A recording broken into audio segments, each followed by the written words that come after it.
বন্ধু বুঝছ, আজকালের যুগে টিয়া পয়সা ছাড়া কিচ্ছু নাই। अच्छा টিয়া পয়সা আছে মানে তোর সব আছে। ठीक है। দেওস না ব্যাপারটা কি কো? আচ্ছা এর টিয়া পয়সা কি জীবনে কম আছে? ওই বেটা, আমার তো বেটা কোনো কিছুর অভাব নাই, টাকা পয়সার অভাব নাই, তারপর আমার একটা গার্লফ্রেন্ড নাই, আমার কোনো ভালোবাসা নাই জীবনে। अच्छा এই তুই বলিউডে সালমান খান চিনস না? ও চিনি তো।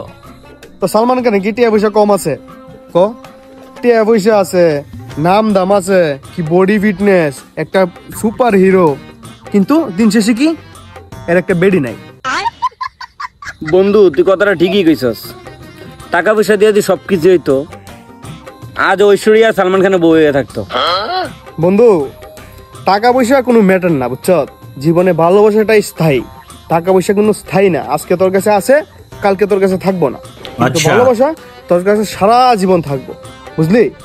হরে বন্ধু, তোরা দুইজন ঠিকই কইছ। বুঝছ, টিয়ার পিছে না ঘুরে মেয়েরা পিছে ঘুর। টিয়া থাকতো না, কিন্তু ভালোবাসা থাকবো। এই তোর গার্লফ্রেন্ড আছে? না বেটা। এই তোর গার্লফ্রেন্ড আছে? না, তুই একটা কাম করবে, তুই কালকের থেকে মহিলা কলেজের সামনে দেবে।